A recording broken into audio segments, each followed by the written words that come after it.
الحمد للہ رب العالمین والصلاة والسلام علی رسولہ الکریم وعلی آلہ وصحبہ ومن تبعہم بإحسان الی یوم الدین، اما بعد۔ اعوذ باللہ من الشیطان الرجیم، بسم اللہ الرحمن الرحیم۔ فمن اظلم ممن كذب على الله وكذب بالصدق اذ جاءه أليس في جهنم مثوى للكافرين رب اشرح لي صدري ويسر لي امری واحلل عقدة من لسانی يفقهوا قولی رب زدنی علما رب زدنی علما رب زدنی علما۔ 24ویں بارے میں سورہ زمر، سورہ مؤمن اور سورہ حامیم سجدہ کے رکوع ہیں۔ سورہ زمر جو پیچھے چل رہی تھی 23ویں پارے میں، اس کا رکوع نمبر 4 24ویں سے شروع ہوتا ہے۔ رکوع نمبر 4 فرمائے گا کہ اللہ بندے کے لیے کافی نہیں ہے۔ فرمایا کہ رکوع کے شروعات میں ہی اللہ رب العزت نے فرمایا الیس اللہ بکاف عبدہ۔ ایکو بند کروا دیں، ایکو۔ کیا اللہ بندے کے لیے کافی نہیں ہے؟ یہ اللہ نے سوالیہ نشان کرا بندوں سے، الیس اللہ بکاف عبدہ، کیوں نہیں؟ اللہ رب العزت ہی اپنے بندے کے لیے کافی ہیں۔ پھر فرمایا وہ اللہ جو کل اختیار رکھتا ہے، جو چاہے سو کر سکتا ہے اور جو چاہے دے سکتا ہے۔ اس کے لیے کوئی قید نہیں ہے، اس کے لیے کسی اسباب کی ضرورت نہیں ہے، وہ جو چاہے کر سکتا ہے، فعال لما یرید۔ فرمایا مشرکین ان لوگوں کو جو صرف اور صرف اللہ ہی کو معبود مانتے ہیں، اپنے خود ساختہ معبودوں کی ناراضگی سے ڈرتے ہیں، کہ وہ سمجھتے ہیں کہ اگر یہ جو معبود ہیں، ہم نے ان لوگوں کو معبود بنایا ہوا، یہ لوگ ناراض ہو گئے تو ہمارا کام نہیں بنے گا۔ لیکن یہ نہیں سوچتے کہ اگر اللہ رب العزت ناراض ہو گیا تو پھر کیا ہوگا؟ دنیا کو چلانے والی ذات کس کی؟ اس ایک اللہ وحدہ لا شریک کی ہے۔ فرمایا رکوع نمبر 5 میں کہ شفاعت اللہ ہی کے اختیار میں ہے۔ اس رکوع میں مشرکین کا یہ دعویٰ نقل ہوا کہ ان کے خود ساختہ معبود روز قیامت اللہ کے ہاں ان کے حق میں شفاعت کریں گے۔ وہ یہ کہتے تھے کہ کل قیامت کا دن ہوگا، ہمارے جو معبود ہیں ہمارے لیے شفاعت کریں گے۔ اس لیے قرآن نے ان کا ذکر کرتے ہوئے فرمایا، کہتے ما نعبدہم الا لیقربونا الی اللہ زلفیٰ، ہم لوگ ان کی عبادت نہیں کرتے بلکہ یہ تو اللہ کے ہمارے سفارشی ہیں۔ عقیدہ غلط تھا، سوچ غلط تھی۔ سفارش، شفاعت کل صرف اور صرف اللہ رب العزت ان کو عطا فرمائیں گے جن سے راضی ہوں گے، اور صرف انہی کو اجازت دیں گے۔ فرمایا کہ در حقیقت شفاعت کا مکمل اختیار اللہ کے پاس ہے، حتیٰ کہ نبی اکرم صلی اللہ علیہ وسلم کو بھی اللہ رب العزت کی اذن سے شفاعت کی اجازت ملے گی، اور صرف ان لوگوں کی شفاعت کریں گے جن سے اللہ رب العزت راضی ہوں گے۔ فرمایا اس کے سوا دیگر معبود بے اختیار ہیں، اللہ ہی فیصلہ کرے گا کہ کس نیک بندے نے شفاعت کرنی ہے اور کس کے حق میں کرنی ہے۔ رکوع نمبر 6 پہ فرمایا کہ گناہ گاروں کے لیے انتہائی امید افزا بشارت۔ فرمایا اس رکوع میں گناہ گاروں کے لیے انتہائی اللہ رب العزت نے بڑے اچھے طریقے سے فرمایا قل یا عبادی الذین اسرفوا علی الذین، اے پیارے نبی صلی اللہ علیہ وسلم میرے ان بندوں سے کہہ دیے، کن بندوں سے؟ نیکوکاروں سے نہیں، الذین اسرفوا علی انفسہم، ان لوگوں سے کہیے جو لوگ اپنی جانوں پر ظلم کر بیٹھے ہیں، مطلب گناہ گاروں سے مراد ہے۔ اب یہاں انسان کے ذہن میں سوال پیدا ہو کہ اللہ تیرے کون سے بندے؟ تو اللہ نے اس کو بھی اسپیسیفائی کر کے یہاں پہ اس چیز کو الگ کر دیا، الذین اسرفوا علی انفسہم، وہ میرے بندے ہیں جنہوں نے اپنی جانوں پر ظلم کر لیے ہیں، مطلب کہ گناہ کر بیٹھے ہیں۔ لا تقنطوا من رحمت اللہ، تو یہ نہ سوچیں کہ میں نے اب گناہ کر لیا میرا کیا بنے گا۔ دیکھیں مومن جو ہوتا ہے نا، دونوں کے بیچ میں ہوتا ہے، گناہ کر لیتا ہے تو تب اللہ رب العزت کا ڈر و خوف ہوتا ہے کہ میرا کیا بنے گا، میں نے گناہ کر لیا، اور جب نیکی کر رہا ہوتا ہے تب بھی ڈر اور خوف میں ہوتا ہے کہ میں نیکی کر رہا ہوں، یہ اللہ رب العزت کے یہاں قبول ہوگی یا نہیں ہوگی۔ تو ان دونوں کے درمیان بس مومن رہتا ہے، اور اللہ رب العزت کو بھی یہی چیزیں چاہیے ہوتی ہیں کہ میرا بندہ نیکی کر رہا ہے، وہ یہ نہ سوچنے لگ جائے کہ میری ذات سے ہے کہ میں کر رہا ہوں، بلکہ توفیق دینے والی ذات کس کی ہے؟ اللہ رب العزت کی ہے۔ اور اگر گناہ کر بیٹا ہے، وہ یہ نہ سوچے کہ میں نے اگر گناہ کر لیا میری زندگی ختم، نہیں۔ اللہ نے فرمایا لا تقنطوا من رحمت اللہ ان اللہ یغفر الذنوب جميعا انہ هو الغفور الرحیم۔ اللہ کہتا ہے میں تو بیٹھا ہی اس لیے ہوں، میں تمہارے تمام گناہوں کو معاف فرما دوں گا۔ کیوں؟ انہ هو الغفور الرحیم، بے شک وہی تو ہے، غفور بھی ہے، رحیم بھی، وہی والی ذات تو ہے اس کی، اور کون ہے اس کے علاوہ جو بندے کے گناہوں کو معاف فرماتا ہے۔ حدیث قدسی میں آتا ہے جب بندہ گناہ کرتا ہے تو وہ اپنی گناہ اللہ رب العزت فرشتوں سے پوچھتے ہے کہ میرا بندہ ہے، اس نے گناہ کرا تو کیا بنا اس کا؟ کہتا ہے اللہ تیرے سے یہ بات رجوع کر رہا ہے کہ گناہ کر لیا، اب تیرے سامنے توبہ تائب ہو رہا ہے کہ میرا رب ہے وہ مجھے معاف کر دے گا. تو فرمایا اللہ رب العزت پھر اس شخص کو معاف کر دیتے ہیں. جس طریقے سے ہم پہلے بھی بیان کر چکے ہیں، اللہ نے فرمایا انا عند ظن عبدی بی، کہ میں جو ہوں اپنے بندے کے گمان و ظن کے مطابق ہوتا ہوں. جس طریقے سے بندہ مجھے سوچتا ہے میں اسی طریقے سے اتر جاتا ہوں. اگر بندہ یہ سمجھتا ہے میرے گناہ کبھی معاف ہی نہیں ہو سکتے تو اللہ کبھی معاف نہیں کریں گے. ہاں یہ نہ ہو کہ گناہوں پہ گناہ ہوتے جا رہے ہیں، اس پہ ڈٹائی دکھائی جا رہی ہے جو اللہ کو پسند نہیں ہے. بندے سے اگر گناہ ہو جاتا ہے تو چاہیے کہ اس کو فوراً توبہ طائب ہو جائے، اللہ سے فوراً رجوع کرے. فرمایا رکوع نمبر 7 ہے کہ باطل کے ساتھ سمجھوتے کی زوردار نفی. اس رکوع میں سرداران قریش کی طرف اس سمجھوتے کی ایک پیشکش کا ذکر کیا گیا تھا. وہ مکی دور کے آخر میں نبی اکرم صلی اللہ علیہ وسلم کو دعوت دے رہے تھے کہ وہ ایک معین عرصے تک مشرکین کے ساتھ مل کر ان کے معبودوں کی عبادت کریں. جس طریقے سے ہم پہلے بھی بیان کر چکے ہیں کہ ان لوگوں نے ایک آپشن رکھ دیا تھا کہ کچھ عرصہ آپ ہمارے معبودوں کی عبادت کریں اور کچھ عرصہ ہم کریں گے، لیکن اللہ کے رسول صلی اللہ علیہ وسلم نے منع فرما دیا قطعی طور پہ مطلقاً کہ ایسا ہو ہی نہیں سکتا. عبادت ہوگی تو صرف اور صرف وحدہ لا شریک اللہ کی. فرمائیں کہ کاش مشرکین اس وقت اس قیامت کا تصور کریں جب پوری زمین اللہ کی مٹھی کے اندر ہوگی اور تمام آسمان اس کے دائیں ہاتھ میں لپٹے ہوئے ہوں گے، سور میں پھونک ماری جائے گی. تو اس سے پتہ یہ چلا اللہ رب العزت دائیں کس کو کہتے ہیں بتائیں؟ سیدھا ہاتھ. اور حدیث کے اندر ہے اللہ رب العزت کے دونوں ہاتھ سیدھے ہیں. تو پتہ یہ چلا اللہ رب العزت کے ہاتھ بھی ہیں، لیکن اس کی جو کیفیت ہے وہ ہم نہیں معلوم کر سکتے. اور اللہ کے نبی اسلام نے فرمایا کہ اللہ رب العزت کے ہاتھوں کی جو قوت و طاقت ہے وہ دونوں ہاتھوں سے دونوں بہت زیادہ ہیں او کا مقال. تو یہ جو کیفیت ہے یہ ہم بیان نہیں کر سکتے، ہمیں بس حدیث کے اوپر ایمان لے کر آنے کے. اللہ کے نبی اسلام نے فرما دیا اس طریقے سے ہیں، اللہ کے ہاتھ تو ہیں بس ختم. کما یلقو بجلالی و شأنہ و عظمتہ، کہ جس طریقے سے اس کو لائق و زیبا ہے اس کی عظمت ہے وہ، ہم یہ کیفیت بیان نہیں کر سکتے. کیوں؟ صحابہ اکرام نے نہیں پوچھا، نہ نبی اکرم صلی اللہ علیہ وسلم نے اس کی کوئی کیفیت بیان کری.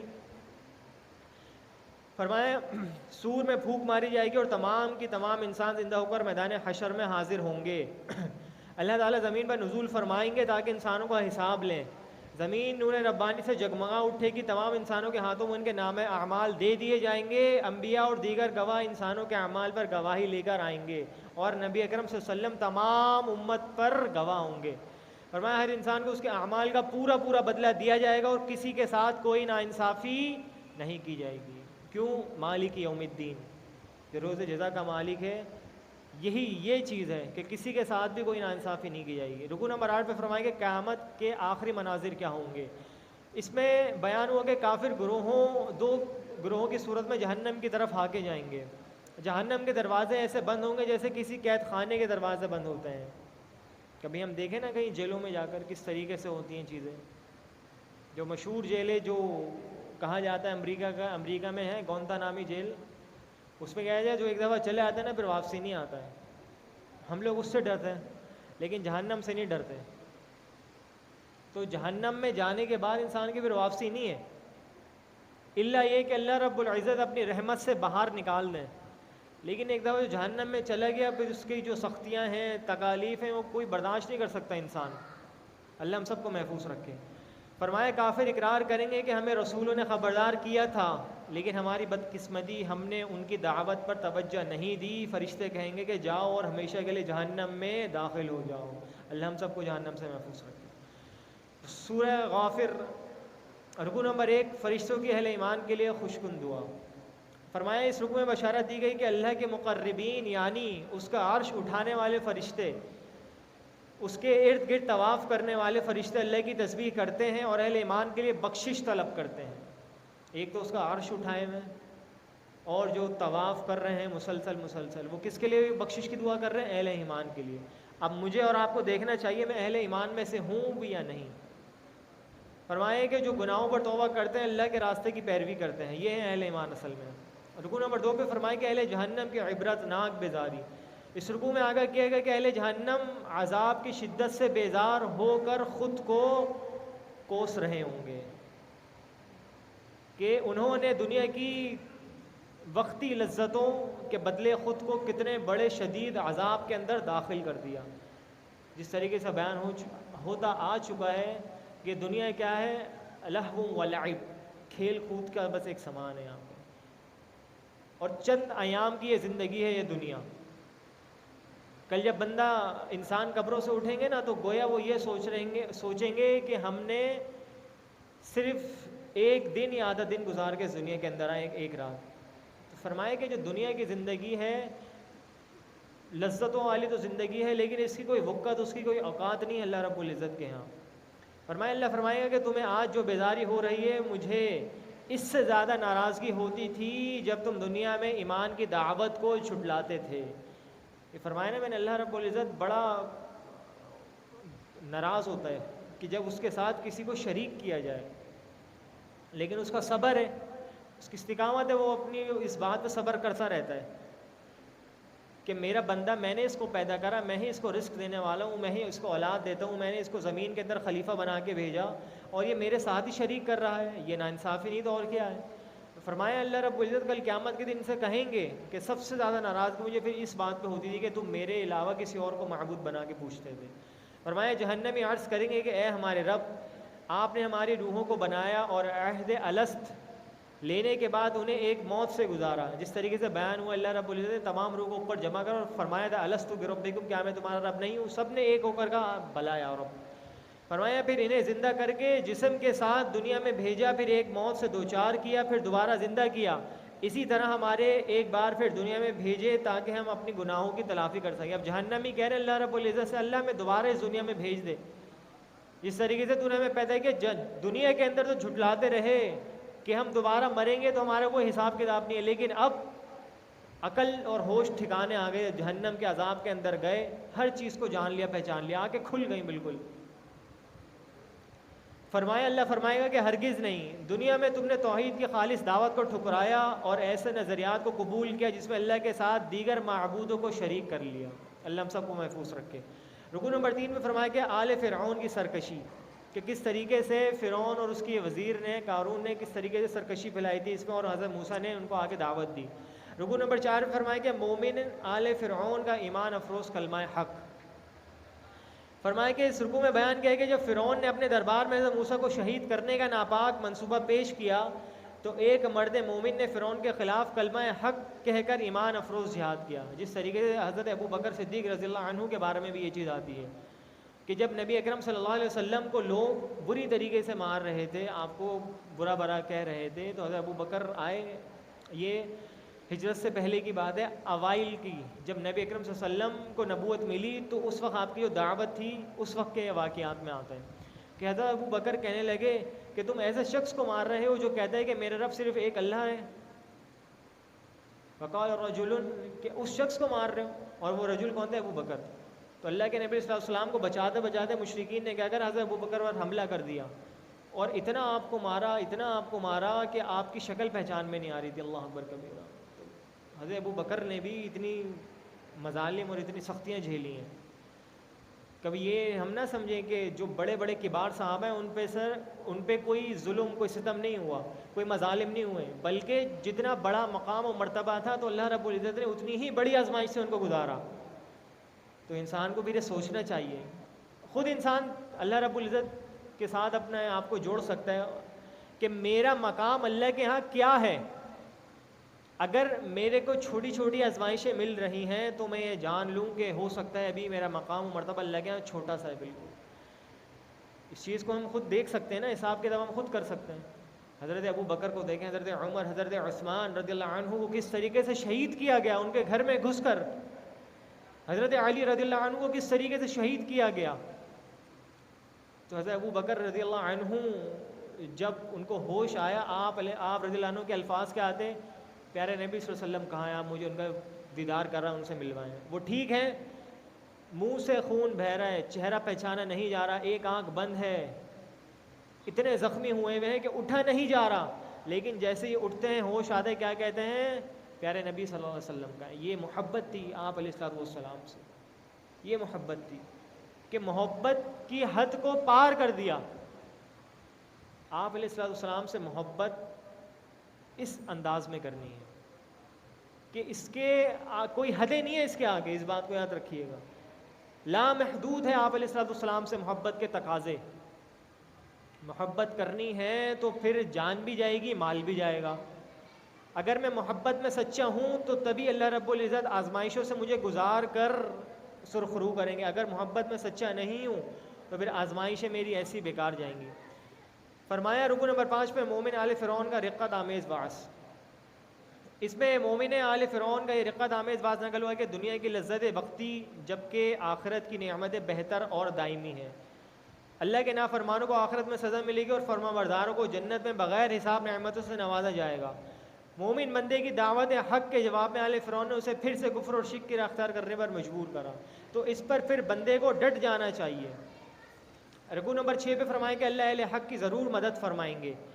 کہ اس رکوع میں بشارت دی گئی اللہ اپنے رسولوں اور اہل حق کی دنیا و آخرت میں ضرور مدد فرمائے گا. ظلم و زیادتی کرنے والوں کی کوئی معذرت آخرت میں قبول نہیں کی جائے گی. اہل حق کو نصیحت کی گئی کہ وہ دشمنان حق کے مقابلے میں اللہ کی پناہ طلب کریں بس. پھر اس رکوع میں آخری میں حکم دیا گیا ہے کہ اللہ ہی سے دعا کرو، وہ تمہاری دعائیں قبول فرمائے گا. جو سرکش تکبر کی وجہ سے اللہ کو نہیں پکارتے اللہ انہیں ذلیل کر کے جہنم میں داخل کرے گا. اس بات کو بھی یاد رکھیں، جو شخص اللہ رب العزت سے دعا نہیں کرتا تو اللہ اس سے بھی ناراض ہوتے ہیں. جس طریقے سے میں نے پہلے بتایا نا کہ جب بندہ اللہ کے سامنے ہاتھ اٹھاتا ہے تو اللہ رب العزت کو بھی شرم آتی ہے کہ میں اپنے اس بندے کے ہاتھ کیسے خالی لوٹا دوں. تو اللہ رب العزت پھر اس کو عطا کرتے ہیں لازمی. یہاں نہیں تو اس کے لیے ایسی آزمائش ہوتی ہے اس سے ٹال دیتے ہیں، ورنہ آخرت کے اندر اس کے لیے اللہ رب العزت نے اس کی دعا کا بدلہ ہمیشہ رکھا ہوتا ہے. یہ بات ہمیشہ یاد رکھیں کہ اللہ رب العزت کبھی بھی اپنے بندے کو خالی ہاتھ نہیں لوٹاتے. ہاں دیر سویر ہو سکتی ہے، کہنے والے کہتے ہیں نا اس کے در پہ دیر سویر ہو جاتی ہے ہمیشہ، کہ اس لیے بندے کو ہمیشہ اللہ سے مانگتے ہی رہنا چاہیے کچھ بھی ہو جائے. مایوسی اختیار نہیں کرنی چاہیے، کیونکہ مایوسی کیا ہے؟ کفر ہے. کہ پھر تو اللہ رب العزت سے بندے کا توکل ہی ہٹ جائے گا نا، ٹرسٹ جو ہے وہ ختم ہو جائے گا. فرمائیں کہ ہمارے لیے کتنی بڑی نعمت ہے کہ کل اختیار رکھنے والی ہستی ہمیں حکم دے رہی ہے کہ جو مانگنا ہے مجھ سے مانگو. اللہ اکبر کبیرہ. کتنی بڑی یہ سعادت کی بات ہے کہ وہ اللہ رب العزت جو تمام کی تمام بادشاہت کا مالک ہے، زمین و آسمان کا مالک ہے، میرے اور آپ کا مالک ہے، میرے آباء و اجداد کا مالک ہے، قیامت کے دن کا مالک ہے، وہ خود کہتا ہے مجھ سے مانگو میں تمہیں عطا کروں گا، اگر نہیں کروں تو کرنا بات.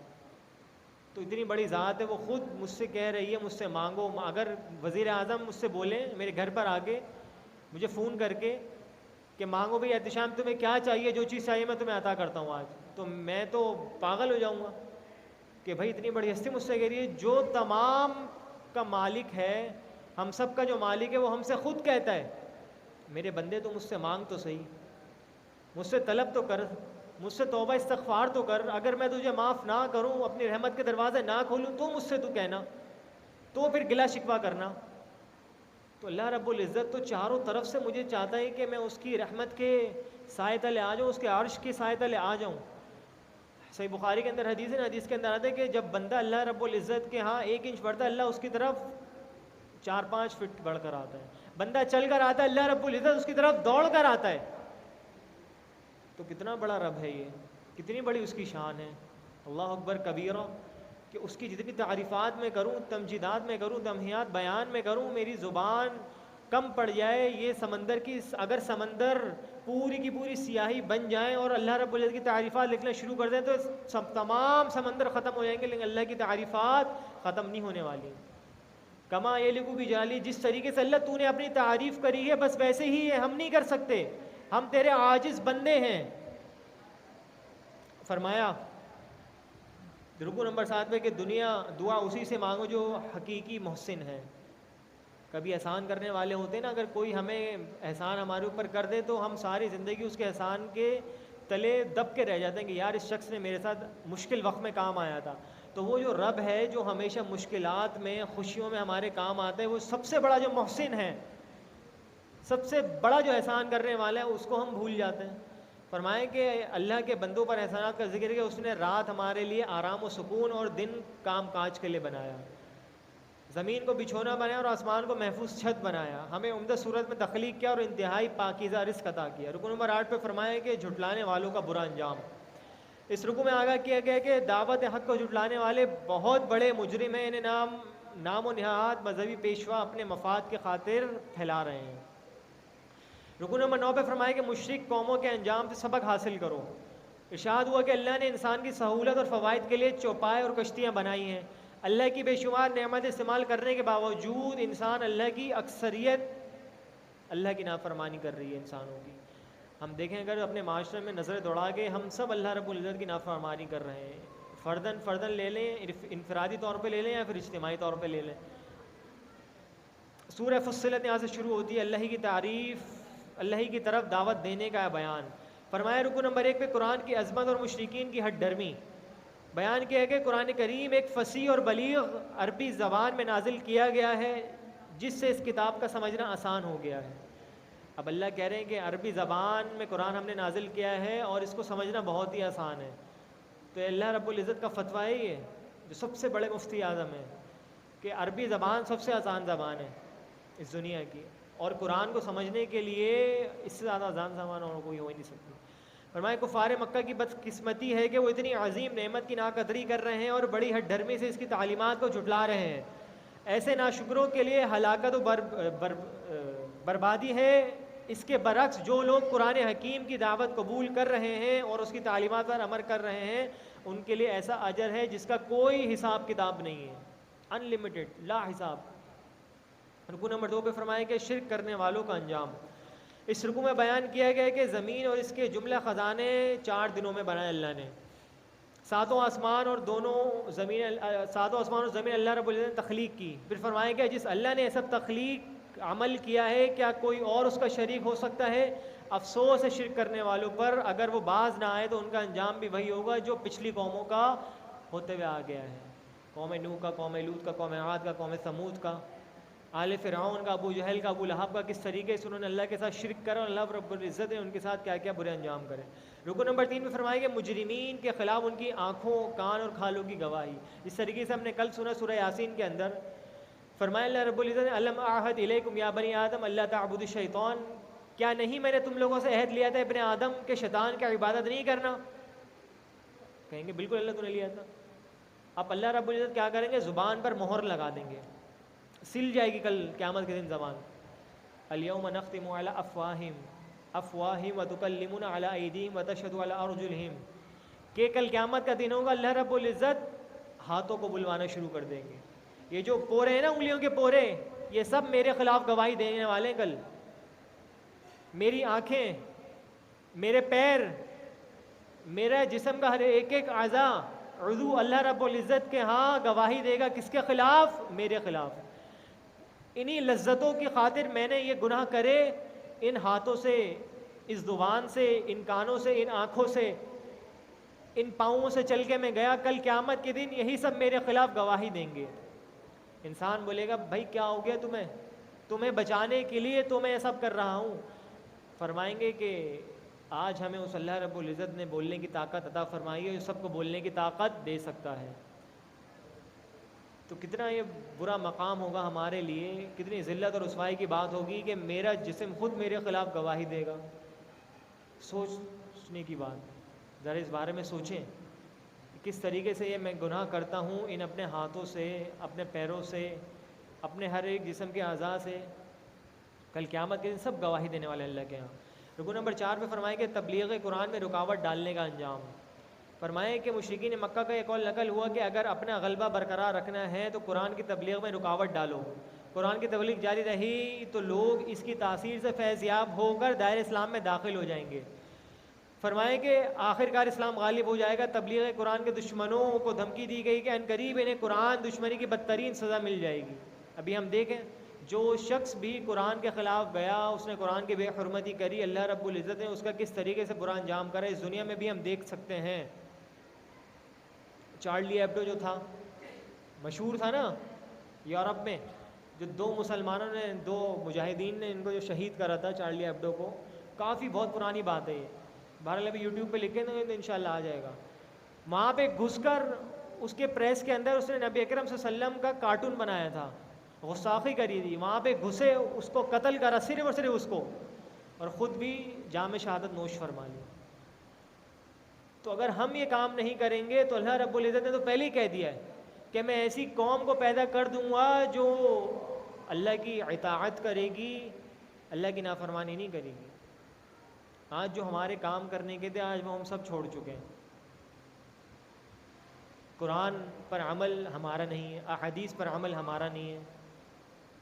اور چیزوں کو میں اٹھا کے دیکھ لوں، پی ایچ ڈیز میں کر رہا ہوں، فزکس میں، کیمسٹری میں، سائنس میں، بایولوجی میں، ڈاکٹر میں نے بننا ہے، انجینئر میں نے بننا ہے، لیکن بننا نہیں ہے، میں نے عالم نہیں بننا ہے، مفسر نہیں بننا ہے، محدث نہیں بننا ہے، فقیہ نہیں بننا ہے، قرآن کا عالم اور قاری نہیں بننا ہے۔ ہر چیز میں نے کرنی ہے، لیکن اس قرآن سے بے رغبتی میں نے اختیار کرنی ہے۔ بس رمضان آتا ہے، قرآن کو بس پڑھ لیا، دیکھ لیا، بس نہ اس کا ترجمہ پڑھنا ہے، نہ اس کی تفسیر پڑھنی ہے، نہ اس کو سمجھنا ہے۔ بھئی یہ قرآن کا اگر یہ مہینہ آیا ہے تو اس کو سمجھیں نا، اس میں غور و فکر کریں، تدبر کریں۔ اللہ فرماتا ہے فَلَا يَتَدَبَّرُونَ الْقُرْآنَ أَمْ عَلَىٰ قُلُوبٍ أَقْفَالُهَا، کہ لوگوں تم لوگوں کو کیا ہو گیا ہے کہ تم لوگ اس قرآن کے اندر سوچتے نہیں ہو، تدبر نہیں کرتے، سوچ غور نہیں کرتے، فکر نہیں کرتے، کیا تمہارے دلوں کے پر تالے پڑ چکے ہیں؟ اللہ بالکل ایسے ہی ہے، ہمارے دلوں پر تو تالے پڑ چکے ہیں، ہمارے دل اندھے ہو چکے ہیں۔ اللہ اکبر کبیرہ، واقعی ہمارے دل اندھے ہو چکے ہیں، واقعی۔ ابھی ہم دیکھیں ایام معدودات میں سے بس چند دن رہ گئے، 6-7 دن، جیسے رمضان ختم ہوں گے، چاند رات آئے گی، ہم دیکھ لیں گے ہمارا حشر کیا ہوتا ہے، چاہے وہ فجر کی نماز ہو، ظہر کی نماز ہو، عصر ہو، مغرب ہو، عشاء ہو۔ فجر میں اللہ شاذ و نادر لوگ کم ہوں گے، بالکل ایک صف بھی بڑی مشکل سے بنے گی۔ رمضان کی جو بھی برکتیں نا وہ 2 دن تک رہیں گی بس۔ اس کے بعد آپ دیکھیں گے کس طریقے سے تبدیلی آتی ہے، واقعتاً بالکل تبدیلی آتی ہے، لیکن کیا ہوتا ہے میرے اندر تبدیلی یہ آتی ہے کہ میں شیطان کا پھر سے مرید بن جاتا ہوں، اپنے نفس کا پھر سے مرید بن جاتا ہوں۔ تو بھئی واقعات اگر آپ تبدیلی چاہتے ہیں تو اپنے نفس کو ٹھیک کر لیں۔ جو اس قرآن کا موضوع ہے وہ سب سے جو فوکس کیا گیا ہے نا وہ کیا ہے، اپنے نفس کو۔ بندے تو ٹھیک ہو جا، پوری دنیا ٹھیک ہو جائے گی بس۔ اگر تو ٹھیک نہیں ہوگا، بھلے سے پوری دنیا کے اندر خلافت قائم ہو جائے، تیرا کوئی فائدہ نہیں ہے۔ فائدہ تو انسان کا جب ہوتا ہے نا جب وہ خود قرآن پر احادیث پر عمل کرے۔ جب بندے کو قرآن و حدیث میں کوئی انٹرسٹ ہی نہیں ہوگا، کوئی اس کو شوق ہی نہیں ہوگا اس کو پڑھنے کا، اس کو سمجھنے کا، پھر وہ کس طریقے سے اس پہ عمل کرے گا؟ ابھی جس طریقے سے انشاءاللہ بھی تمام جامعات بند ہوتے ہیں، پھر رمضانوں کے بعد شوال میں کھلتے ہیں، تو اپنے بچوں کو داخل کروائیں جامعات کے اندر، تاکہ وہ اچھی سے اچھی تعلیمات کو، کیونکہ دیکھیں مدارس سے ہی دین ملے گا، یہ بات یاد رکھیں۔ سوشل میڈیا پر اگر یوٹیوب سے سیکھ کر، یہاں سے فیس بک سے سیکھ کر، گوگل پہ سرچ کر کے یہاں سے دین نہیں ملے گا، یہاں سے صرف اور صرف گمراہی ملے گی۔ یہ میں آپ کو بات لکھ کے دے رہا ہوں، یہ کوئی میں غلوف والی بات نہیں کر رہا یہاں پہ۔ جتنے بھی سوشل میڈیا ہے، سوشلائز جو چیزیں ہیں، ان سے صرف اور صرف آپ کو جہالت ملے گی، اس بات کو آپ یاد رکھیں۔ کوئی دین نہیں پھیلا رہا سوشل میڈیا پہ آگے، بات بھی یاد رکھیں۔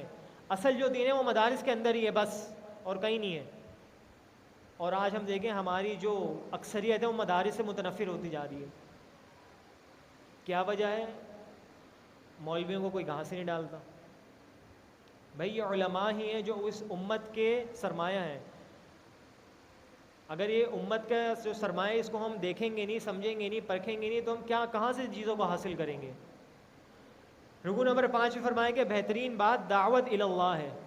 بہترین بات فرمایا، اس رکوع میں ارشاد ہوا کہ بہترین بات اس کی ہے جو لوگوں کو اللہ کی بندگی کی طرف بلائے اور خود بھی اچھے عمل کرے۔ اسی طرح صبر کی اعلیٰ صورت یہ ہے کہ مخالفین کی طرف سے کی جانے والی برائی کا جواب بھلائی سے دیا جائے۔ اس طرز عمل سے فرمایا اللہ رب العزت جانی دشمن بھی ہوتا ہے نا، انسان کی جان کا دشمن ہوتا ہے، وہ بھی آپ کا دوست بن جاتا ہے۔ تو قرآن نے تو چیزیں بیان کی ہیں کہ تعالوا الی کلمۃ سواء بیننا وبینکم، کہ اے لوگوں اس کلمے کی طرف آ جاؤ کہ جو تمہارے اور ہمارے درمیان ایک ہے۔ دعوت اگر دینی ہے تو ایک چیز کی دینی، کیا ہے؟ قرآن کی، کہ قرآن سے بتائیں لوگوں کو کہ بھائی قرآن ہی ایک وہ واحد کتاب ہے جو ہمارے اور آپ کے درمیان فیصلہ کر سکتی ہے، بس اس کے علاوہ کوئی چیز نہیں ہے۔ فرمائے قرآن ایسے تمام مذموم کوششوں کو خود ہی ناکام بنا دے گا۔ اللہ نے قرآن کے صرف الفاظ کی نہیں، اب یہاں پہ سنیں، اللہ نے صرف اور صرف اس قرآن کی نہیں، اس کے الفاظ کی نہیں، بلکہ اس کے صحیح مفہوم کا بھی حفاظت کا ذمہ خود لیا ہوا ہے۔ تبھی ہم دیکھیں نا یہ ہمارے پاس جس مفہوم کے ساتھ موجود ہے بالکل صحیح اوتھنٹک چیز ہے یہ ساری، اس کا ذمہ کس نے لیا ہے؟ انا نحن نزلنا الذکر و انا لہ لحافظون، کہ بے شک ہم نے ہی اس ذکر کو، اس قرآن کو نازل کیا اور ہم ہی اس کی حفاظت کرنے والے ہیں۔ تو جو ذات حفاظت کرنے والی ہے وہ اللہ رب العزت کی ذات ہے، سب سے بڑی جو ذات ہے، اگر وہ کہہ دے میں اس کی حفاظت کر رہا ہوں تو کوئی شک و شبہ ہو سکتا ہے؟ کوئی شک و شبہ نہیں ہو سکتا، کوئی اس کے اندر غلطی آ ہی نہیں سکتی۔ ہاں یہ ہے کہ ترجمہ ہم اپنے اردو میں کچھ بھی بنا کے پیش کر دیں، اس لیے بھائی کہا جاتا ہے کہ عربی کو سیکھا جائے۔ عربی زبان جو سیکھ لیتے ہیں نا، پھر آپ دیکھیں اس کے لیے قرآن کو سمجھنا انتہائی آسان ہو جاتا ہے۔ تو بار بار میں آپ کو بس یہی نصیحت کروں گا کہ ہم سب کے لیے چاہیے عربی زبان کو سیکھیں اچھے سے اچھی طریقے سے۔ اور جیسا کہ میں نے پہلے بھی ذکر کرا ہے کہ الحمدللہ کراچی کے اندر بھی بہت سے ایسے ہمارے ادارے موجود ہیں جو عربی زبان باقاعدگی سے سکھا رہے ہیں۔ خاص طور پہ ہمارا ادارہ ہے جامعہ ابی بکر گلشن اقبال کے اندر جو واقع ہے، اس کے اندر الحمدللہ 1 سالہ کورس بھی ہوتا ہے باقاعدہ بھی، جیسے شوال کے اندر داخلے شروع ہوں گے، جس کے اندر آپ کو عربی زبان کے ساتھ ساتھ فقہ بھی پڑھایا جاتا ہے، مسائل بھی پڑھائے جاتے ہیں، عقیدہ بھی پڑھایا جاتا ہے اور احادیث بھی پڑھائی جاتی ہیں، اور الحمدللہ وہاں پہ تمام تعلیمی نصاب جو ہے عربی زبان میں ہوتا ہے۔ اللہ سے دعا کریں اللہ سمجھنے کی توفیق عطا فرمائے۔ وما علینا الا البلاغ۔